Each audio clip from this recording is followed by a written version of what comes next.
Shalom and welcome to another episode of the Two Jews, 10 Opinions podcast. I'm Ailee Shanes. And I'm Levi D'Amato, and it's only 43. It's 43 degrees now, but it's this morning when I woke up, I think it was like 34, and last night it was 29 degrees, which is just like crazy situation. It was really crazy. I was out at a TKE party. If people don't know TKE, that's a frat around here. Really freezing. I was freezing my ass off over there. So, yeah, pretty cold night, pretty cold week overall in Gainesville, which is crazy. And we have another guest on the podcast. His name is Shlomi, and he doesn't believe in Fahrenheit. So, Shlomi, if you could introduce yourself and explain why you think Celsius is a better solution. Hi, my name is Shlomi. I'm 27. I was finished a degree in Business and Economic Administration, and I'm living in Gainesville right now. And yeah, Celsius is always the best solution, you know. Like yesterday it was like -1 or like 0 degrees. It was so cold. But why is the best solution? Because like in any other place on this planet, we're using it, you know? I understand, but I like the idea that 0 is freezing. That makes more sense. Wait, 0 is freezing, right, in Fahrenheit? No, 32 is freezing. 32 is like the freezing rate. I think like... It just makes more sense that like 100 is really hot. Shlomi is here with us because he just returned from Israel. He was volunteering for, you said 3 weeks, right? Yeah. So we just want to hear from you. What were you doing? Where were you volunteering? And how was it? So we was people from all around the world. Canada, United States, and Australia. It was amazing. We was volunteering in Tel Aviv and Jerusalem. We was volunteering in an organization that's called Yad Sarah. So Yad Sarah is a non-profit organization that bring people that need medical supplies, and like right now with the war, it was doing laundry for the people, from the Jewish people that evacuated from Gaza Strip. So it was amazing.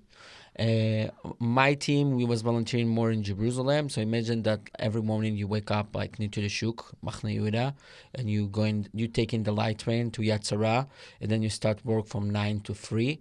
And all the things that you're doing in like all day, you just fixing medical supplies, for example, walkers or wheelchairs. And imagine that feeling that's like an old lady that need that wheelchair. She come inside Yad Sarah, and after you fixing the wheelchair, because like I didn't know how to fix a wheelchair before, but they was teaching me, so it was awesome. Now I know how to fix medical supplies as walkers and wheelchair. And imagine that feeling that lady taking the wheelchair home because she needed it, and you was the one that's like fixing it.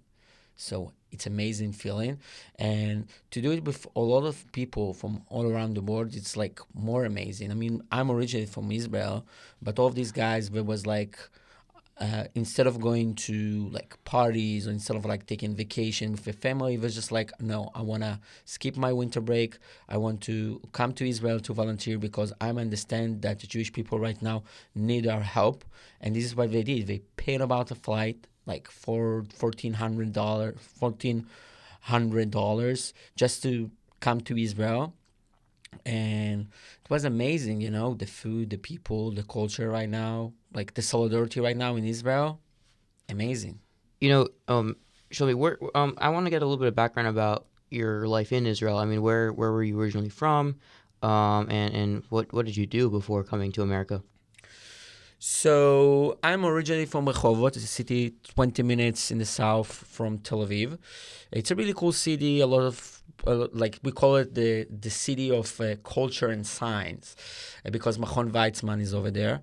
And my family is like really, really like root deeps in Rehovot because my grandfather was the chief rabbi of Rehovot. Oh, wow. Arav Bar Shaul. So yeah, I'm really connected with Rehovot. But right now, my parents live in Kiryat Malachi. It's like 40 minutes from Gaza Strip. It's like more in the south.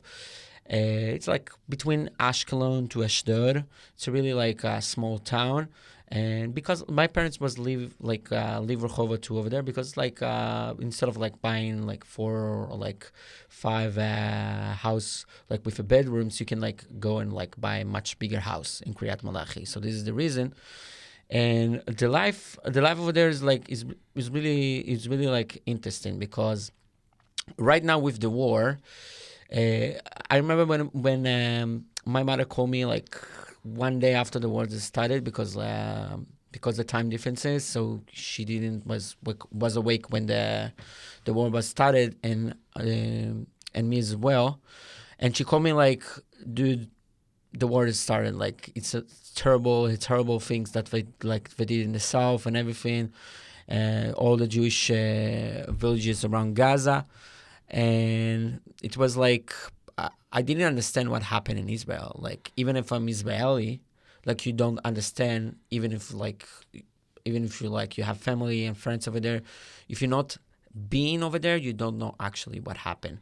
And I remember when I was landing in Tel Aviv, I thought like it's gonna be like I'm gonna see like car exploding outside and people like injured. But right now in Tel Aviv, it's really safe, and Jerusalem as well. It's like the war is still happening, and like the hostages situation, everything, it's real. It's like it's still happening. I mean, like, you walk in the street, it's really safe, because after like 3 months of a war, people want to go out. People want, like, they need to go to the job, but the war is still happening. You're seeing like on the street, you're seeing like couples.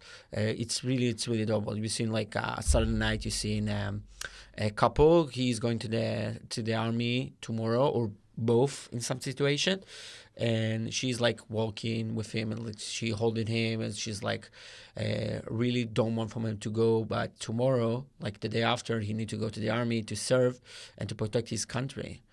And it's really beautiful. And you're seeing a lot of people trying to help. You're seeing a lot of organization outside in the street, and just trying to make a donation from people that need. It's amazing. I mean, the solidarity right now, everyone just want to help. And you mentioned, by the way, before, I just wanted to clarify, Chaim Weitzman, right, is from Rehovot. I've been there one time before. Rehovot, really? Because they have the science museum there, right? Okay, so I went a few years ago to Rehovot. I wanted to just clarify what you were saying. So your mom called you, was it at nighttime in U.S. time, or was it in the morning U.S. time? Yes. When your mom called you? Yes. Okay, so she had like a really good understanding of what was going on at that point, or no? No, she was like, I just know, like, we saw on the like Telegram WhatsApp, like a Telegram app, that a lot of things, like a lot of bad things happen, but nobody was really know what happened until like couple hours. But if you want to like to talk about like really happened, like nobody understand until like couple days after, because like it was like really barely, like a lot of foggy what happened over there. Yeah, I mean, you can speak after this, Ailee, but I remember because I was aware of what was happening. I saw the red alert, the Tzevadom, the red alerts, like at nighttime, like midnight probably, 11, but the next morning and throughout that day, I didn't really have the full grasp of what was going on, I would say. I still did my normal stuff, I went about my day, like, because it was a football game that day. Yeah. So I was going around, and it wasn't until like the evening when I finally kind of understood what was going on. Mm-hmm. So for me, as someone who doesn't use their phone on holidays, that was the holiday of Simchas Torah, or like the second days of Sukkot, and I didn't know anything. I just know people were talking about it, like at Chabad, and like my friends were kind of like talking about it, but we kind of didn't really know what was going on necessarily. That Saturday night or Friday night? It was a Saturday night, was it? Yeah. Because it's a 2-day holiday, so it doesn't matter. Like, I was pretty much in the dark for a few days, so I didn't know anything. And I mean, obviously, like, I have family in Israel, but they're in Jerusalem and those areas are there. So like, it's not like I was like the most worried in the world. But I know for people who do have family there or even live there and do keep those holidays to the fullest extent, and they are not able to use their phones or contact their family, I know that it must have been, I know for them that it was very difficult. Shlomi, I want to ask, especially since your family is more in the South, what was going through your mind specifically, like, during that time? So because my family is from the South, like, to see that missile throwing, like the Hamas is throwing missile to Kiryat Malachi. It was like all this area. It's something that's like it's usual to us, and people don't understand because it's happening all the time. It's not the first time that it's happening in Israel. So when I'm seeing the first alarm, so I was thinking, oh, it's another attack. It's happening all the time. My family is gonna come going inside that bomb shelter, and if it's gonna pass like after 1 hour at least, but after like a couple of hours, I'm still seeing it, and I was like. I remember the first night that like I didn't be able to wake up, like to go to sleep, because I was like it was on and on and on all over the time, and like because my family is Shomer Shabbat as well, so they don't like was touching on the phone, and because of that, this is one of the reasons that my mother was calling me like after the holiday, exactly like you said, and like nobody knows what happened, and I know that I have friends in the party. Like I had 5 friends in the party. 2 didn't survive. 3 survived. I can tell you, it's like they have amazing stories. They're heroes. I mean, the things that they saw, terrible. Like one of my friends, his name is Dror. He was a police officer that was from the first people to jump and to help the civilians. And he was murdered in the party. And I have another friend that his name is Aviel. He was just like one of the people that's like celebrating and like party in the Nova Festival, and we didn't know what happened with him until like after a month. And after a month, they found his body in like the middle of the way because maybe he was trying to escape or something like that, and they just murdered him. But I have 2 other, I have three other friends. 2 of them was a really famous video of Nate, the one that from the Vampire Diary, Nate, the one that came to Israel. I don't know the Vampire Diary. You didn't see the show? No. I mean, it's like in Israel, it's a really common show. But anywho, so his name is Oren. He was a bartender in this party with his friend Meron, and it was like driving, and they saw the terrorists, so they'd be able to escape. But my friend Oren got 2 bullets in his back, and after like I think 2 months, he came back to serve. So it's amazing. Really? Yeah. After being shot in the back twice? Yeah, he was injured. He was like waiting in his house, healing, and after like 2 months, he came back to serve. It's amazing. Yeah. Can we put this in? Okay, so Sderot is, you said it's Kiryat Malachi. Kiryat Malachi. Okay. Malachi. You said it's 20, 30 minutes away from? Like 40 minutes. Okay, and how far is Sderot? Sderot is like, like half an hour, 40 minutes as well. Oh, okay, got you. So it's like the same distance. I just wanted to clarify that, but you can go on. Oh, yeah, I mean, if you want to go back, I mean, I just wanted to kind of ask what you did before coming to America, or what you did in Israel. So I was a student. I was studying in Ariel University. It's in the Samaria. It's like half an hour from Tel Aviv.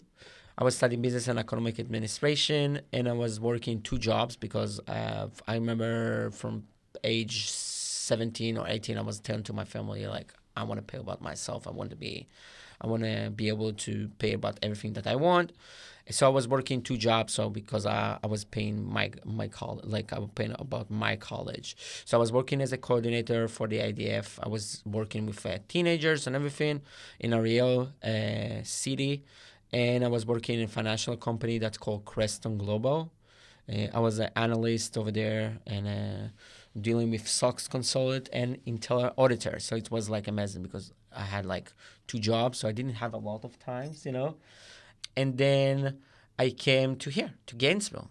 I mean, it's a really awesome place. I love the people over here. I love the students. It's amazing area. The view over here, really cool. The food, the people. All right, that's really cool. Is there any good Israeli food here? No, the only thing that I'm cook. If I'm cooking it... What do you cook? Everything, basically. Everything. What's everything? Pasta, meat, chicken, fish, basically everything, yeah. Shlomi, I want to ask, so, you're talking about how, everyone's kind of like coming together in Israel, the morale of the people. Obviously it's a very hard time, but everyone's coming together and supporting each other. And, just even months ago, you had all these protests in Israel, protesting the government there and the things that they were doing. Why do you think Israel is able to just pivot so quickly and just come together after a time that was so divisive in its history?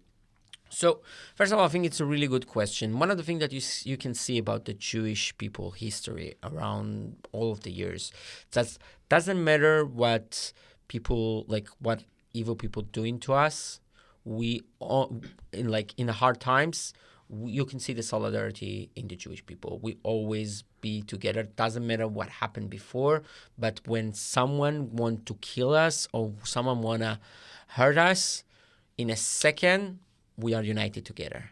Every time that people trying to hurt us, I mean, we can be united in a second, and this is one of the things that's this is one of the things that define, I think, the Jewish people, right? I mean, you remember, like, every time according to the history, I mean, like, Holocaust, Independence War, like all the wars in Israel, is like after like 1 second, the Jewish people was united, and it's amazing, you know.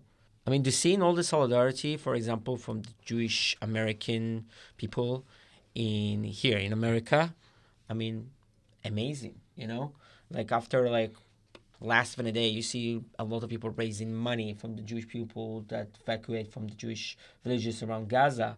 You seen a lot of people sending like notes for the people, like medical supplies and like everything that they need, money, everything, like in a second, because this is one of the things that make the Jewish people so good, you know. So great, because all about solidarity, all about to see what the other people need. I mean, it's amazing. I'm so glad that I'm Jewish, you know.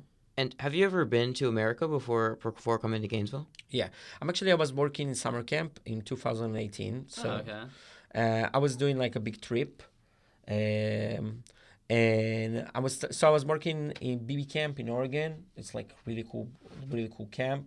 I was specialist for ropes over there, like zip lines, rock climb, and everything. Yeah. And after that, I was traveling a little bit more in America and Mexico, Peru, and Brazil. Amazing time. I was a little bit young back then. Right now, I'm 27. You know, we're talking about 21. So this is kind of your first time really living in America. Did you have any preconceived notions about being Jewish in America or the Jewish community in America before coming here?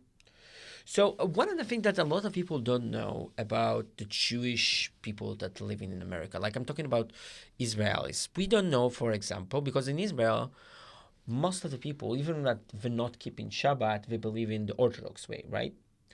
So, like, even if you're not like Shomer Shabbat, but you're still going to Orthodox synagogue if you want, like, for example, for Rosh Hashanah or Passover or whatever, you're going to Orthodox. So most of the people in Israel, they are from the Orthodox community. But me as Israeli, before 1 year ago, I didn't know that like most of the people around America, they are Reform. I didn't know that, because they didn't teach us that. And then I remember when I'm coming the first time to America, and I'm saying, no, 70% of the Jewish people that live in America, they are Reform. And one of the things that's like I want to learn about my people culture, you know. And it's really interesting to connect with other people belief and like how you believe, like if you're Reform, conservative, Orthodox. I really like it. I really want to learn more about it. Because one of the things that my real name is Shalom, but everyone call me Shlomi. But Shalom. It means peace and high. For those of you who don't know, so my goal in life, I think this is like I named after my grandfather. But I think my goal in life is like united people, and because of that, I want to learn about all the Jewish culture, Reform, conservative, Orthodox, and any other aspect of to be a Jew. You said your grandfather was the chief rabbi of... Really? Wow. So do you have like... Your family has like a long history in Rehovot, or how did he get to that position? So basically, a lot of people... You cannot see a lot of people that actually Israeli. If you're going to inside a restaurant in Israel and you're asking like a random person where you're from, you want to say, I'm from Netanya, I'm from Herzliya. But like, dude, where's your family from? And he's going to say, oh, from Morocco, from Poland, from Romania. But one of the things that I can say about 3/4 of my family from Israel. How much generation? Like 20 and more. So it's amazing. I mean, like, so my grandfather family is originally from Jerusalem because, like, most of the Jew back then, like, before, like, 10 or, like, 15 generation was, like, most of them was living around Jerusalem. So, yeah, so my family is, like, deep-rooted in Israel. That's really cool. And I wanted to ask, what's it been like for you going from Israel to America and seeing a lot of the response to what happened in Israel with this war of Americans and seeing all these protests, these anti-Israel protests and stuff like that. I know, like, in Gainesville specifically, there's a lot of anti-Israel protests going on. The county commission has been in strong support of a ceasefire, at least a lot of the people in the county commission. So how's that made you feel, and did you expect something like this before coming to America? First of all, I think you can divide, like, people that actually know what happened in Israel and people like don't know, and you have another group that's like they don't know or they don't care.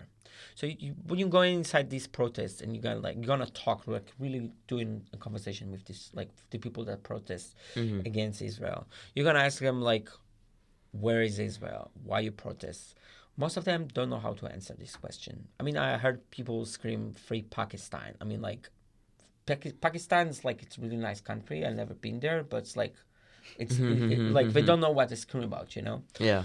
So a lot of them gonna tell you, oh, we got baby because our friend is, like, over there, so we know. But, like, a lot of people don't know actually what happened. But when you're talking about someone that's, like, really know what happened, he's not going to protest against Israel because he know what's actually happened. Hamas came in October 7, 6:30 in the morning to civilians' house. They murder innocent civilians. They rape, they kidnap, and this is what they do. I mean, like, they send it on now. Then after they killing people, they're just taking selfie. I mean, how it's make me feel? I mean, it's make me feel like people don't know what they protest about. People don't know what they're doing, and it's make me sad, But if we're talking about here in Gainesville, I mean, like, the Jewish people over here and the people that support Israel, you can see a lot of support. I mean, it's amazing. I mean, I'm feeling so lucky as a person to live over here in Gainesville. I think you too, as students over here in the UF, can say that. Yeah, definitely. Well. It's something we've talked about a lot on the podcast. But if you're saying that you think so many of the people at the protests don't know what they're talking about, why is it this issue that brings everyone out? So I think it's, like, more like at a hot topic right now. It's cool to protest against Israel. It's trendy. A lot of people. So if you remember last semester, a lot of people like was talking about that and everything because it was, like, the hot topic. But right now, go inside the social media. I mean, like, most of the things that you're gonna see, it's not related to the war. Why? Because it's not the hot topic. I mean, it's like some people it's still the hot topic, but a lot of people are like, oh, I so over it. It was, like, last semester. Now we have another story. But one of the things that's really curious me about, I mean, when you're looking about people that's, like, really care about the situation right now with the Palestinians, the Israelis, I mean, like, why are you so interested? I mean, you're not from Israel. You never been there. You don't know anything about it. And you don't have any connection. So why you protest just against Israel action? What about things that happen in Iran, for example? I mean, if you so care about people life, why you don't care about the thing that happened over there? I mean, it's like, so a lot of people is like, oh, it's just like the things that's really hot right now. It's really hot to protest against Israel. But if you really know what happened, I mean, a lot of people are screaming for ceasefire. Ceasefire right now. In October 6th, it was a ceasefire. Hamas came and said, we don't want a ceasefire. We just want to kill Jewish people and we kill non-Jewish people as well. We just want to kill Israelis and innocent civilians because this is what they do. This is Hamas. And one of the things that it's really make me mad is, like, to see a lot of people like saying, oh, Hamas is like, it's a peaceful organization, they just, like, want peace. They're not. They just want to kill innocent civilians. They're saying that they want to kill all the Jews. And you're seeing all the people that's protesting the America University. They're saying from the river to the sea. So where is the Jewish people need to live? I mean, from the river, the Jordan River, to the sea. I mean, it's the Mediterranean Sea. So where's all the Jewish people need to go, Right, and I think it's interesting. You never see any of these protests with Palestinian flags and Israeli flags. I've never seen a protest like that, a peace protest. I have in Tel Aviv seen a protest like that, right on my street where I lived over the summer. I saw over the summer actually Palestinian flags on my street. They were protesting with the Israeli flag.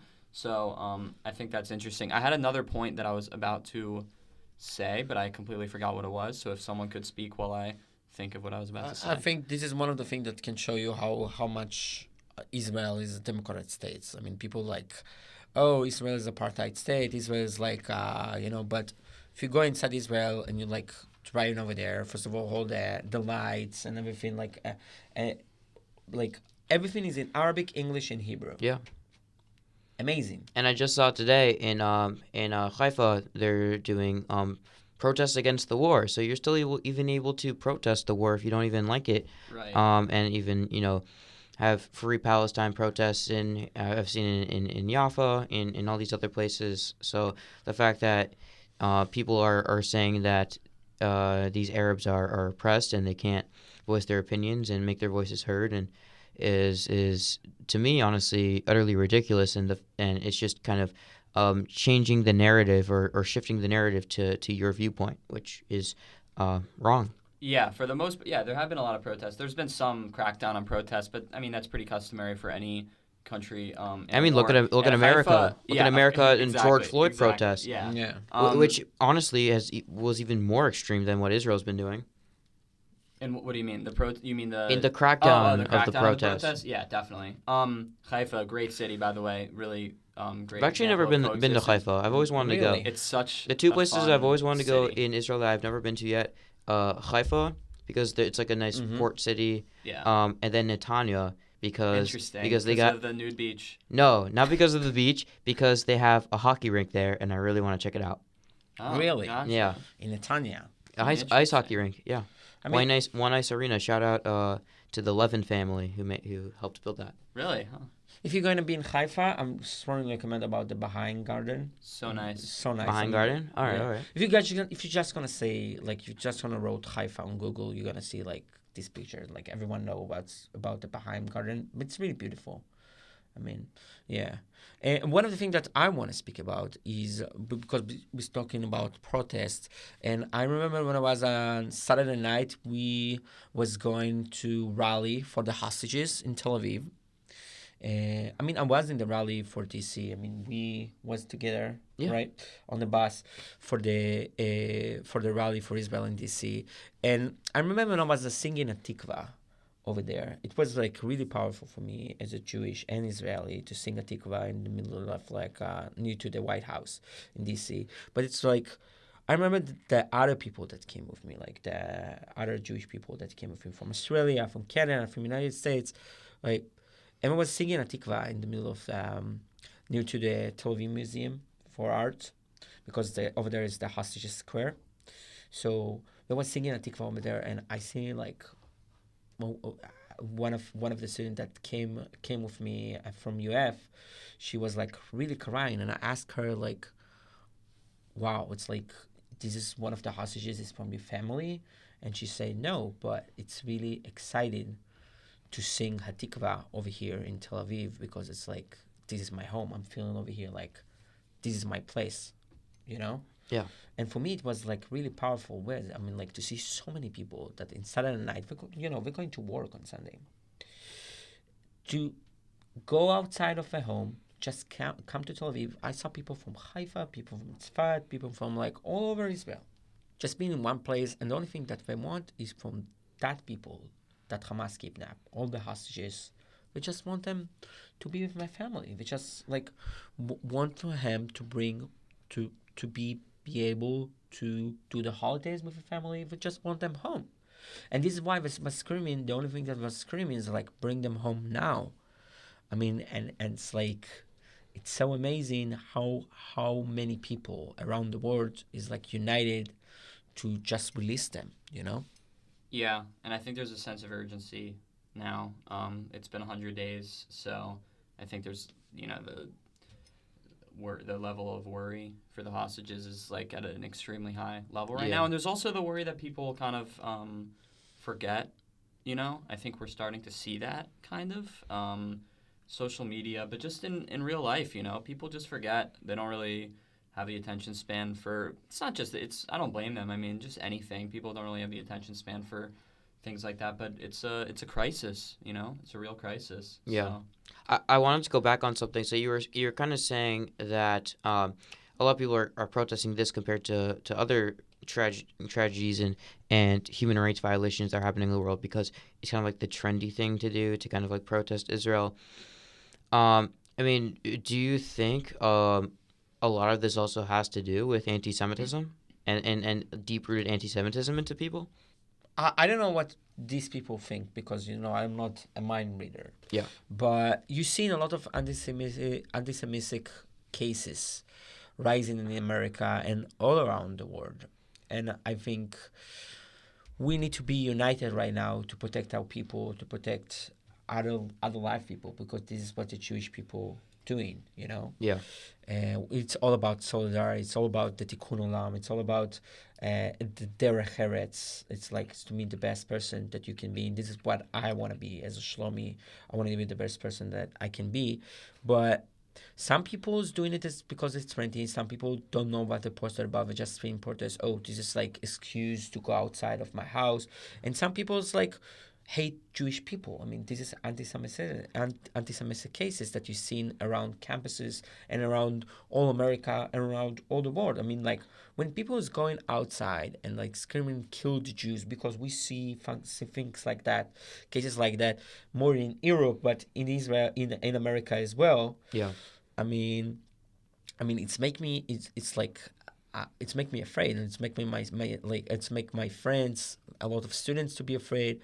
But we have to be united. We have to stand up against these kind of cases, and we have to protect civilians and Jewish people life, because it's really horrible. Mm-hmm. You know, like we are in 2024 right now, and people just like, why you want to kill the Jews?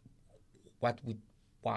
Yeah. What we did to you specifically? I mean, like, I think it's start to be more trendy as well, and like people don't know why the protest about again.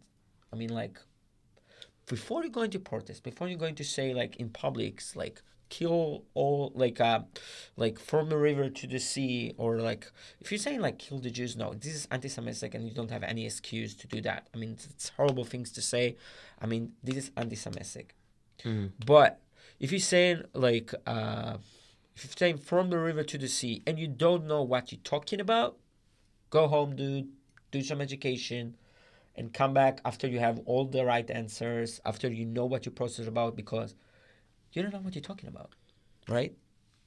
Yeah, I think the location of some of the protests is also like darkly humorous, like almost absurd. Like I remember only like a week or two after the war happened, there was a huge protest in Warsaw, Poland, against Israel, which is just ridiculous. One of them recently fronted that cancer hospital. Right, and they were saying that cancer hospital is complicit in Israeli genocide. And these are real things. Like, you can look this up. There was a protest in front of a cancer hospital, and you can see I'll link that down in the bio. With cancer in the window.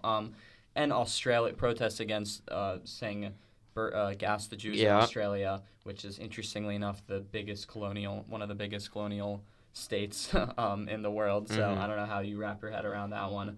Yeah. But yeah, definitely some absurd things going on the streets. And now, with the situation from Yemen, a lot of people in New York I've seen. The Houthis. Yes. The Houthis. And people chanting in front of, in support of them. It's like trendy chants, you know, like rhymes. They use rhymes. Yeah, I don't know. Shlomi, you're saying you were scared. I mean, when, ever since, October 7th, have you been thinking about, maybe I should, get out of America and move back to Israel permanently, or have you been longing? I mean, obviously you went home for in December for a few weeks, but have you been thinking like, it's not really safe for me here, and kind of got to go back to Israel? So it's a really good question. Why? Because I really want to be here in America and support other Jewish people, and I think it's really important. Yeah. And it's really hard for me to be like outside of Israel because Israel is my home. It's always going to be like I want to raise my kids over there and I want to like work over there. Just want to live in Israel. I mean, Israel is amazing, and to live over here, I mean, like I think it's really great that I'm supporting people over here around America, and I'm going to come back.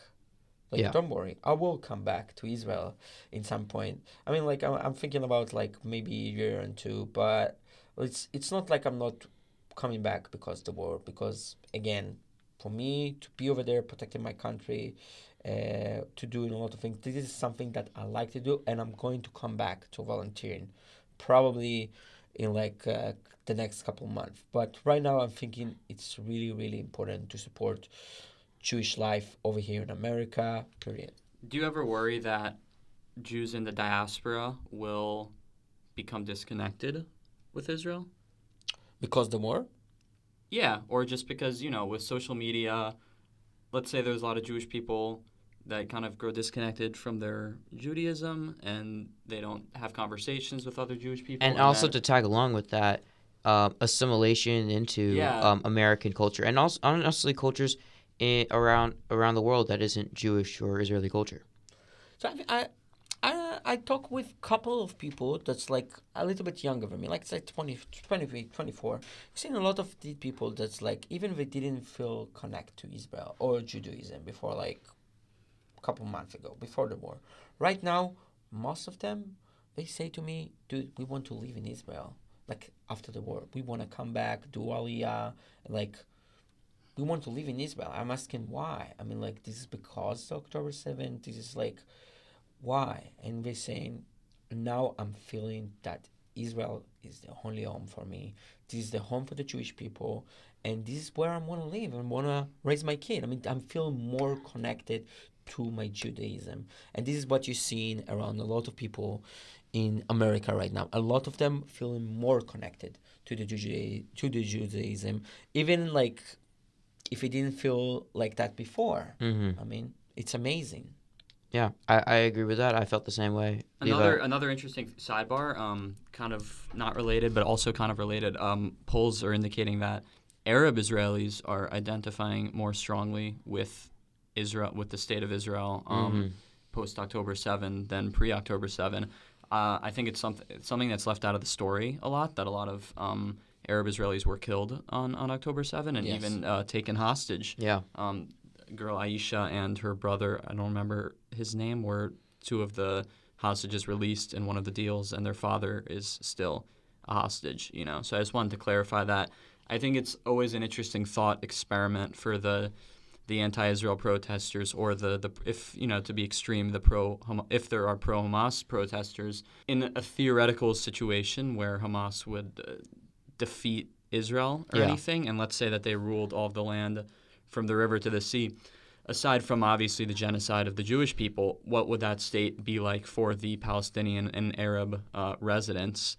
We've already seen what that can be in the Gaza Strip. So, yeah. I mean, like for a lot of people, for a lot of Arab people that live in Israel, you can see them you can see all of them equal in the same way to Christian people and same way to Jewish people. I mean, like, it's a democratic state. People can be, like, Arab people can go to to be judge on the Supreme Court. They can be Chaver Knesset. It's mean like they can work in the government, and they can be like vote about everything that they want. I mean, like, they're equal. And like when Hamas came inside Israel in October 7th, they didn't like, oh, he's Jew, he's Arab, let's kill just the Jewish. No, they kill Jewish and Arab people as well, just because they are civilians. And they took a selfie after that to show to the whole world. And for all the people that's saying that it's never happened, I mean, like, Hamas posted. I mean, not even there are countless videos. And I brought up I saw there was a video I just saw this week of the Hamas was on the road and took an Arab citizen actually, and were forcing him at gunpoint to like bring them to the music festival and the video cut off, but they were just hitting him with the gun. So and that's the least of the brutal things that have been caught on video. There are a lot of brutal things besides, and of course there is that 45-minute film that's been screened for journalists from all around the world. So. Yeah, I've told my friend, his name's Aaron. He lives in Israel, in Ra'anana. I told him every day to send me pictures and videos that he's gotten of what happened on October 7th so that I don't forget. And it's not desensitized to me in a way. He's gotten like pictures and stuff from people he knows in like the army through Telegram and stuff like that. So I think that I think a lot of people have gotten desensitized to it. And so I think that it's important to be able to see those pictures and to really take it for how it is. Yeah, on the day, on October 7th and 8th, I was all over social media looking for, because, the news was not fast enough. I think all of us was. Yeah, and I was on Twitter, and I saw all of the videos. So I've seen a lot of these videos of atrocities. You know which video I'm like the most memorable, like the one that's I'll always see, even if I don't want, like I have a, like every time I'm talking about like what happened over there, like this is the first video that's like popped to my head. It's like I don't remember if it was a video or a picture, but it's like I think it was a video of that woman, that pregnant woman, when the Hamas taking the baby out of her. The Bibas family. No, it's a different person. No. Like she was pregnant, and they take the baby out of her when she was alive, and they stab her baby in front of her. And after she was seeing that, they was killing her. I mean, to see that, I mean, like, and after that, people saying like, oh, it's happened, and it's horrible. And I think it's important to describe these videos. Yeah. Because a lot of people just aren't aware. I mean, we've talked about the video of Ailee and Levi, who was one of the hostages, with the bloody pants being dragged into the Jeep. There's a lot of people on social media that like to make trivial things about the beheadings. There's a video of someone being beheaded with a shovel, just repeatedly smashing down with a shovel. So, and also, they're kind of like justifying a lot of these kidnappings or killings because, like, the fact that like a lot of them are Israeli soldiers, but they're still like teenagers, really young adults, early 20s, late teens. I mean, the only reason why you have these really young people in this army, and the reason they're forced to serve is because of organizations like Hamas, like the Houthis, like Hezbollah, who are forcing Jews to serve so young, and that's justifying raping soldiers and kidnapping them. Yeah, I mean, when you've seen things like that, it's like I know why people saying that Hamas is ISIS. I mean, like, Hamas is ISIS, you know? It's terrible thing what they did, and people should never forget what happened. I mean, it's like the horrible thing that happened to Jewish people after the Holocaust, you know? And, like, I don't need to remind everyone, but, like, next week, I think it's the 27th, it's going to be the Holocaust National Day, right? Holocaust Memorial Day? Yeah. International. But that's on the 27th? This is on the 27th. Okay. I mean, when we coming closer to this date, like, it's really hard, like, it's not really easy date for the Jewish people, and combine it with the October 7th. I mean, like, I'm coming back to the question that you asked me about solidarity and, like, what happened after, like, you've seen how much solidarity you have after every attack against Jewish people around the world, and this is one of the things that define the Jewish people. I mean, like, all the things that we want as civilians, is just peace. We want to live our life, right? We want to raise our kids. We want to make money. Some of us good, some of us bad. It's like, it depends what you want to do in life. I mean, like, but what I'm talking about is, like, you want to live your life. You don't want to kill anybody. You don't want to like to control about anybody. You just want to live your life. And other people just like anti-Semitic people that just like want to kill you just because you're a Jew, just because you like they're jealous. I don't know why they want to kill me. I mean, like I didn't do anything bad to them, right? And after the October 7th, the solidarity in Israel, amazing. And after the Holocaust, like what happened in Israel and what happened with all the people around the world, it's like it's really hard. Like if it was like really united and like with solidarity, you know. Absolutely. I want to kind of circle back to. I mean, the reason why we brought you in here, we wanted to learn more about your experience going back to Israel and volunteering. Do you have any other really meaningful stories, any meaningful events that happened to you when you were there over December? Yeah. First of all, let's talk about my nephew. He's like less than a 1 year old. I mean, it's really cute. When he was when I remember when I was coming inside my parents' house and I was like opening my suitcase. I don't know after I'm bringing all the gifts to all my family. Yeah.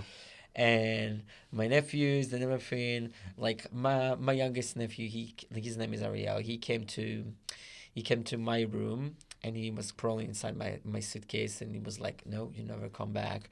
I mean, it's so cute to see that. And what gifts did you bring? Which gift? Oh my gosh! Just curious. What someone I brings. brought to my younger sister. I brought Woody. You know Woody from the Toy Story. Yeah. And my younger brother, I brought Buzz. Okay. To my older sister, I brought a Snoopy PJ. To my brother-in-law, I brought a wallet. To my father, I brought perfume. To my mother, I brought like a thing that you hang like on a port or something like that. Just make a beautiful nose. I don't know how. The wind chimes. Exactly. I bought it when I was in South Augustine. Beautiful place. Oh. Yeah, I mean, like, can you ask that question one more time? I just if you had any meaningful experiences or moments with that you had when volunteering. When I was first of all, the Shabbat meal with my family. I mean, like to do it one more time. I mean, it's amazing because my mother, she makes the best Jewish food around the country. Okay. And really? Yeah. What did you eat? Ooh, schnitzel, challah. Are you guys Sephardi or Ashkenaz? Ashkenaz. Okay. Ashkenaz. Cholent. I mean, all the best things around the world. I mean, my mother make the best food around the world. I mean, what can I do? I mean, this is my mother. Yeah. I believe you. Yeah. I remember when we was going inside the shuk, all of us. We was doing the food tour. No, Shuk Machayuda in Jerusalem. We was doing the food tour in Jerusalem on Friday. Mm-hmm. And I remember when people ask us, like, we don't see a lot of people from around the world these days. I mean, especially in the shuk. I mean, like, and they ask us, guys, what you doing over here? And I was like telling them, we are from United States. We are come here to volunteer for 3 weeks, and you see people that when you tell him that, he's almost crying. He's so excited. He was like, "Oh my gosh, Jewish people around the world care about me so much. We just came here. They passed about the winter break. They didn't like have fun or stuff like that. Instead of that, they came to Israel to volunteer and doing good.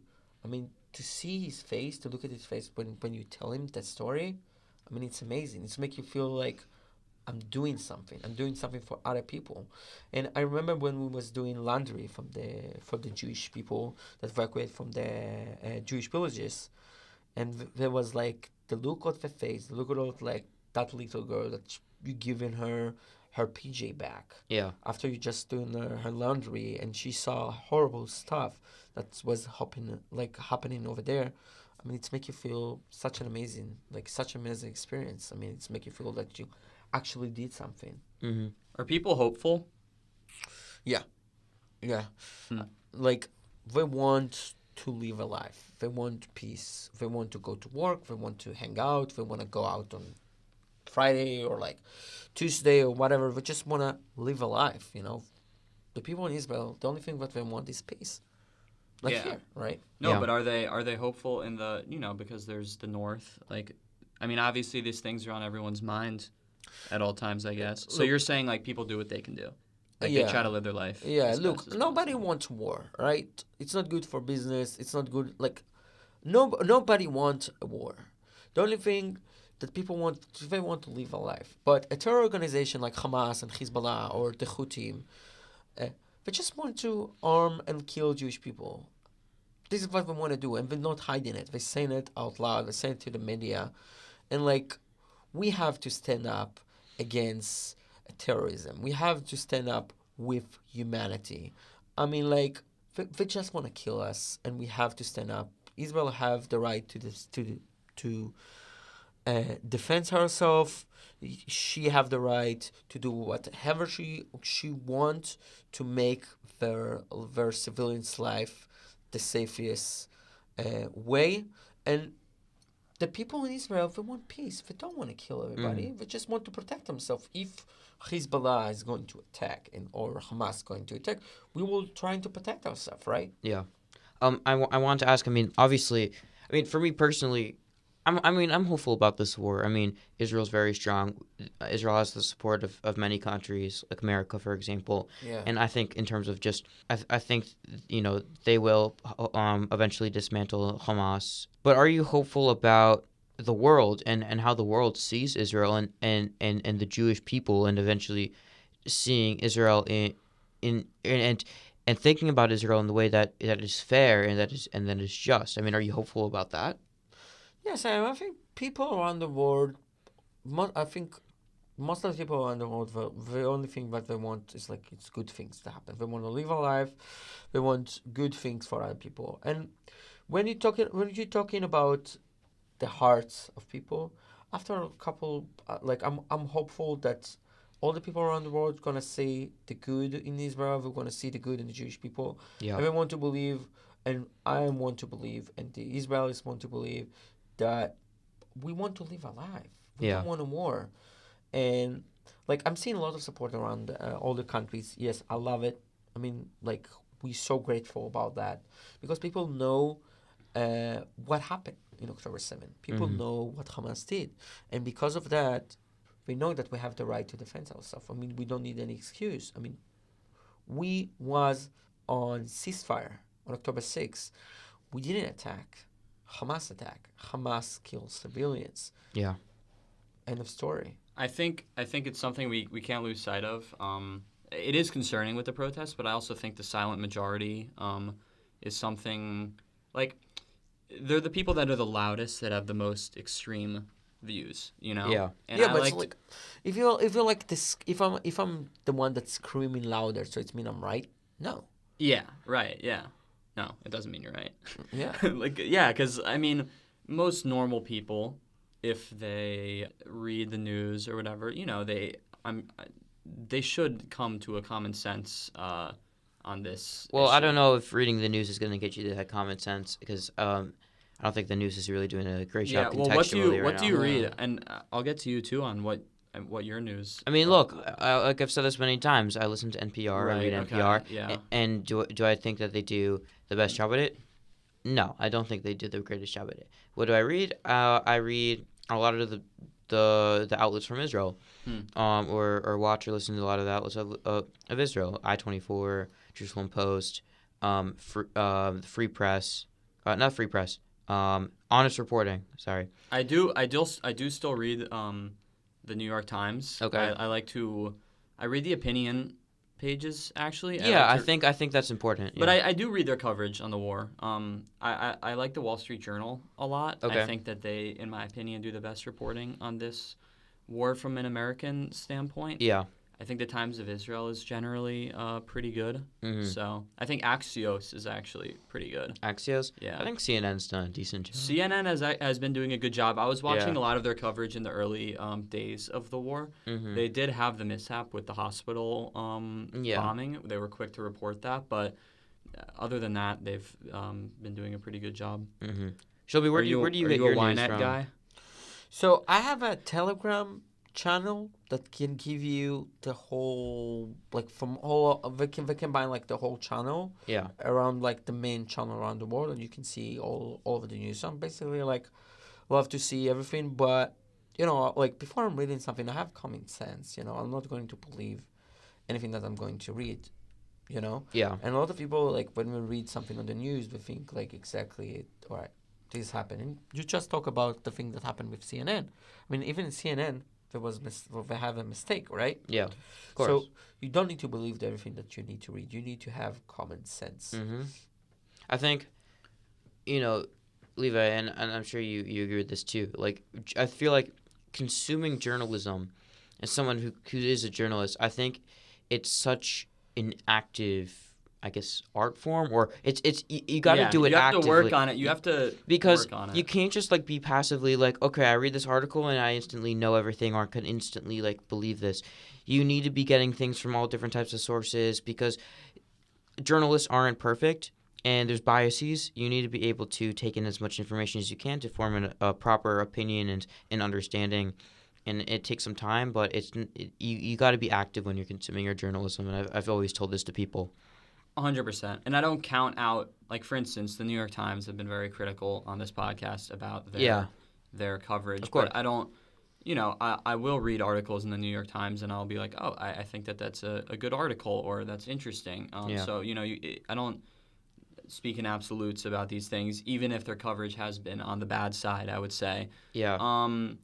Also, I wanted to say that I heard someone say this. I don't know. I was watching something. I don't remember what it was, but there's a lot of talk about the media bias against Israel. Yeah. And I think that some of it is like people. I do think that there is just a lack of education in journalism about understanding the Middle East or the history of Israel. Yeah. I really do think some of it just boils down to that. And I mean, I'm a journalism student. I'm taking classes among the next generations of journalists, Mm-hmm. So I think we see it there as well. So yeah, and even like a lot of here's our Middle East correspondent, but they're like funded by like Qatar and stuff like that. I mean, I think like there are a lot of great Middle East correspondents. You got to just make sure that you're listening to the right ones who don't have that like right. innate Al bias. Jazeera is not a valid source. Oh, not even a little bit. I do think it's interesting that, and I talk about this so much that people get annoyed at me, but Al Jazeera is kind of accepted in the West sometimes because they have an English channel and an Arabic channel. Yeah. But a channel like Russia Today, which just publishes Russian propaganda, is no. Like, someone can't tell me, oh, I'm a journalist from Russia Today. I'd walk in here, people aren't going to accept them. But Al Jazeera is a state-funded media outlet by the Qatari government, which is an interesting place, Qatar. They have a lot of interesting human rights and one violations. of the things you can see, I think, Al Jazeera, let's just give you one point of view, right? Yeah. I mean, like, how can you be objective if you're only going to show one point of view, right? Yeah. Well, they try. Yeah. Their English they coverage. They don't care about objectivity. I mean, you just had Leah Harding, who used to work at Al Jazeera, come here, and I don't know if she already gave it the talk, but I know we got an email. It was how to use your biases for journalism. Like, what? So like essentially, here's an interesting thing. So someone from Al Jazeera is giving a presentation to the next generation of journalists about how to be unbiased. No, it's not how to be unbiased. It's how. Here, I'll pull it up for you. It's literally like, you could use your biases. Let me show you. Someone that was working in Al Jazeera, they're going to show you guys how to be objective. He's gonna read the flyer because I glanced over this, but I didn't. So it's a lunch with international journalist Leah Harding. When is this event? January 18th. It passed. It already happened. Okay. But basically, knowing and owning your bias. A lunch and learn with journalist Leah Harding. Okay, so it basically describes it as this: knowing and owning your bias, how your upbringing, race, country of origin, and hobbies can enhance your storytelling ability instead of disqualifying you from reporting on a topic. And are you African American and covering the George Floyd protests? A Palestinian reporting on Israeli airstrikes or on the board of Gator Girl? It's just basically like you could be as subjective and you could be as biased as you want. Like you won't be disqualified from any story, which is something that they teach you not to do here. Well, it's interesting because I'm very opinionated on this topic, and I would understand it because WUFT, this organization, is a very it's a PBS, NPR type station. Of course, yeah. Okay, I would understand if because of my opinions or my social media posts, maybe they would not want me to cover this.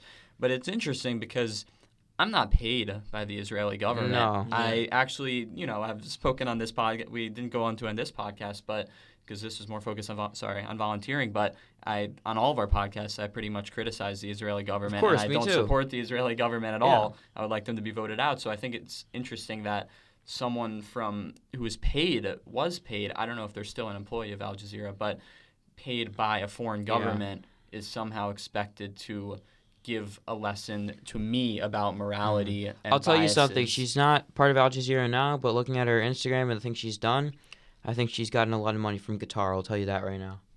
Yeah. Yeah, I mean, you guys is right. Like, if you paid by a foreign country, you cannot show like 2 point of view. I mean, you're only gonna show like 1 point of view, right? Yeah, of course. You're pretty much a a PR person that's disguised as a journalist to just seem objective and enlightened. I don't know. It infuriates me. It really does anger me a lot. Me too, Levi. Me too. We're getting kind of late. Okay. We kind of I think we should probably wrap up. All right. Shlomi, is there anything else that you want our listeners to know? You want to talk about before we kind of wrap this up? Yeah, I want to talk about Israeli food for a minute. I mean, Okay. like, All right. A great all of us, conversation. all of us love Israeli course. food. I mean, what is your favorite food? My favorite Israeli food. So when I went to Israel in the summer, something that I really loved, and it's so simple, but it's just so something about it. Sabich. I love sabich. What about you? My two favorite restaurants in Israel are a place called Jasmino, which is a kebab restaurant, and Did Michael Rappaport end up going to Jasmino? Don't know. I have to ask him. You got to talk to him about that. Mifgash Rambam.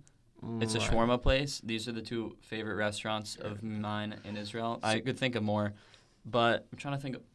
I like shakshuka from Aroma. Shakshuka is great. Shakshuka. And a lot of my friends, Israeli friends, like to kind of like trash me for eating shakshuka at Aroma, and I don't have. It's kind of like you eating like a spinach feta wrap from Starbucks. Yeah, I mean, I stand up to them. I tell them, listen, you're crazy. This is the best shakshuka that you can buy. My favorite place is in the Machne Yehuda Shuk. It's called Akka. Actually, when I wasn't volunteering. Oh, the Turkish, with the like meat. Yeah, I love that place. Dude, yeah, it was amazing. Instead of like hummus and tahina, we put in like omelet. Like I don't know, we would just like put in the own stuff on it, and it's amazing. I mean, it's cost like 44 shekels, which is like $12. $12, and it's like you can be like it can be for the whole day. I mean, just one meal. Do you marzipan? Yeah. Marzipan. Yeah. So I love marzipan. Marzipan is the best. I love that place so much. I'm trying to think of some of my other favorite restaurants. My grandfather got me like a ton of marzipan stuff, and especially when it's like nice and hot too. It's like amazing, and they have like great gluten-free stuff too. Yeah. For any of you people who can't eat gluten. A great place. I don't know why I'm hyping up Haifa so much on this podcast, but there's a place called Fatouche in Haifa that's like such a cool place. It's a bar, like live music. Pretty expensive, kind of, but it's really good. Also, something I was randomly on the depths of Wikipedia like yesterday at some point. Mm-hmm. And did you know that in Haifa they have the smallest subway system in the world? Really? Yeah. The Carmelit. I know. It's so Mount Carmel is the mountain, and there's like a little. It's really cool. It's like a subway that's like diagonal, kind of like a tiny little subway, and it has like 5 stops. That's so cool. It just goes up and down, but it's a full subway system. I was driving it when I was a little kid. I think one of the things is like when you're talking about Israel, you're talking about right now about the war, but before that you was talking about the food. You're talking about like doing birthright or onward or anything else that you're doing. But Israel is like more than like food, you know. a lot of people don't talk about, for example, you have the new light train that you have in the center of Tel Aviv. Yeah, it just opens right as soon as I move out. Yeah, I know.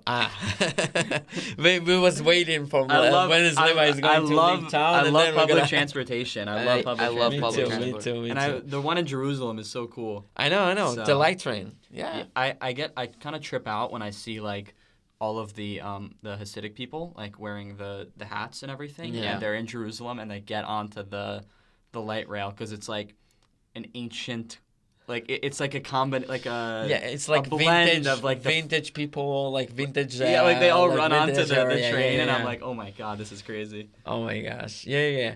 But like you have a lot of people in Israel that's like a lot of people don't talk about. For example, like high-tech company that you have in Israel, a lot of innovation, a lot of like new thing that's coming from Israel. I don't know if you know that, but for example, the cherry tomato. Yeah, it was invented in Israel. Of course, you think we don't know that? Yeah, we know that. I don't know. I just like bring people stuff. But after 3 weeks first of all, it's given me a lot of power. Like after the volunteers, it gave me a lot of power to come back and support Jewish people over here. Mm-hmm. Second of all, to be my family and everything. And third is like, I was seeing things from my own eyes, and now I know what's happening in Israel. I mean, the war is still happening but it's happening like more in the south border near to Gaza Strip and near to the north border near to Lebanon, and like maybe like around Syria as well. But all the rest of the places in Israel, like from Tel Aviv, Jerusalem, Netanya, Herzliya, of like the center, like if you're talking about, I don't know if you're talking about like until Akko, and like from Akko, if you're not going too close to Gaza Strip, so it's really safe until Eilat. Mm-hmm. I mean, so yeah, and people like want to come to visit, for example, this summer for Birthright or onward. Yeah. I mean, I'm really strongly recommend that. I think people should go, especially this summer. Why? Because this summer, I mean, like this time right now, you can tell to your children, you can tell to your grandson that's like, I've been in Israel in this year, in that year. Mm-hmm. I mean, it's amazing. It's like part of history. Yeah. Yeah. I'm hoping to be able to come. For like 2 weeks probably, maybe in May. So hopefully that gets done. But yeah, I don't know if I'll be there. I could do a podcast episode reporting from. Oh that'd be great. Oh my god, it's amazing. That would be really special cool. Israel reporter Levi exactly. All right, we're gonna wrap up here. Shlomi, we really appreciate you coming on to our podcast and talking with us and telling us about your Israel adventures and the things that you've been doing.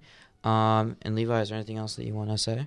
No, that's all. I thought we had a great conversation. Yeah. Thank you for coming on. Yeah, thank you guys for having me. Yeah, and I feel like maybe down the road you'll be back. Yeah. We had a great talk. I could see it. I could see it. All right, guys. We hope you have an amazing rest of your day.